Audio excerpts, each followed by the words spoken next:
Hey, I'm Jeff and welcome back to another video. I know a lot of people use heat mats for faster seed germination as well as better root development.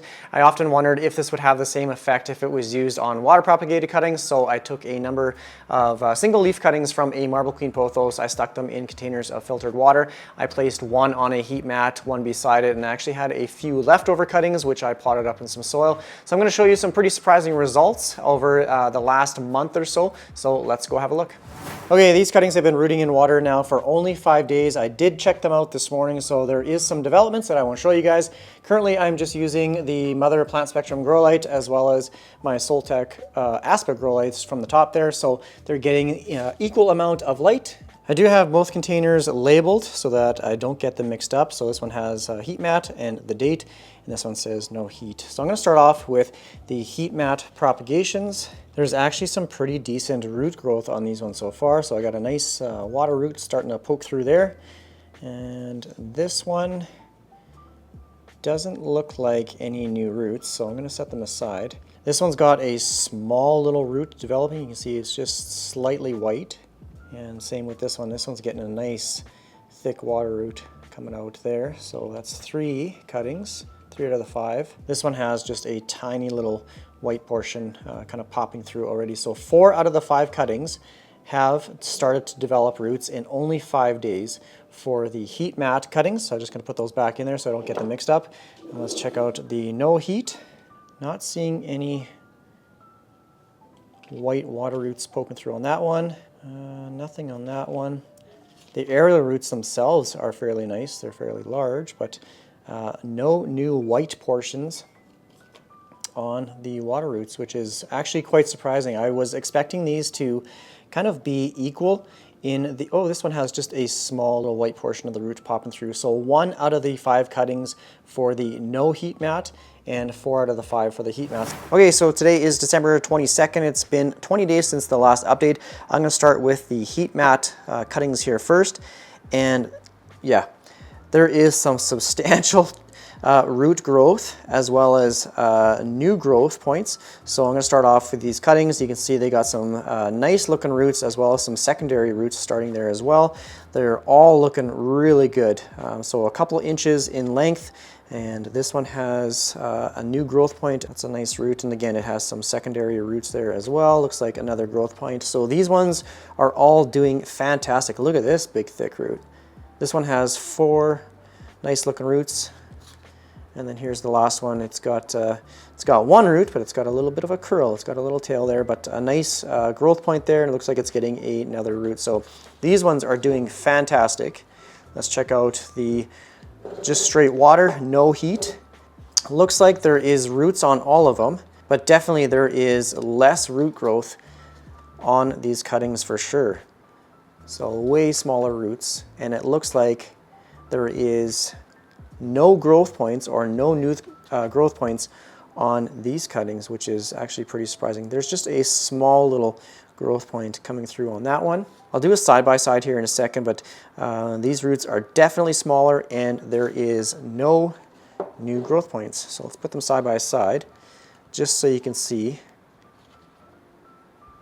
That is actually super surprising. Just the difference in the root growth, I would say this is at least double the growth rate compared to just the straight water cuttings.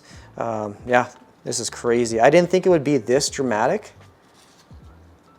Like look, like these roots are at least 3 times longer than the ones that weren't on the heat mats. So definitely these heat mat ones outperformed just the regular water ones, and you can see with the root growth there as well. So these are way farther along in root development and new growth compared to the ones without the heat mat, which is crazy. I thought it would be like fairly similar. I didn't think it would be this much of a difference between using a heat mat and not using a heat mat. Like the results, you can't deny it.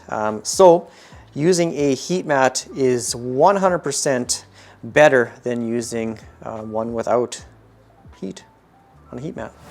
Here are the soil propagated cuttings. They don't look as healthy. They look a little bit droopy, but you can definitely see some roots kind of popping through the sides as well as the bottom there. So let's take them out I'm going to lightly loosen up the soil just so I can see what type of root development these ones have. If you can root it in soil, that is a much easier transition for plants compared to just straight water propagation into soil. It can be a little bit difficult. So you can see these soil propagated cuttings, or this one has a couple roots. They're a little bit thicker, so this one has definitely rooted. This one, maybe a small little root starting there, so definitely not as far along as the water and the heat pad propagations. Here's a nice cutting. This one will do really well. It's got some nice root development. Doesn't look like there's any new growth points. So there's 2 out of 3 for sure. This one, it doesn't look like any new roots popping through there. So this one looks like it's just rotting. It's really flimsy. So, and then here is a nice root as well. So it's a 50-50 with this one. These 3 did really well. And 3 of them do not have any roots, and they're looking pretty sad. So it's kind of a 50-50 chance if you root them in soil. I don't typically do this method just because it's not as successful as the water propagated cuttings. Just whenever you propagate a plant in water and you transition them to soil, make sure it's a well-draining soil. Just make sure that when you place your water propagated cuttings in soil, you keep it wet for about 2 weeks, and then you can slowly cut back over time to a regular watering routine. But these are actually pretty interesting as well. And they got some nice roots.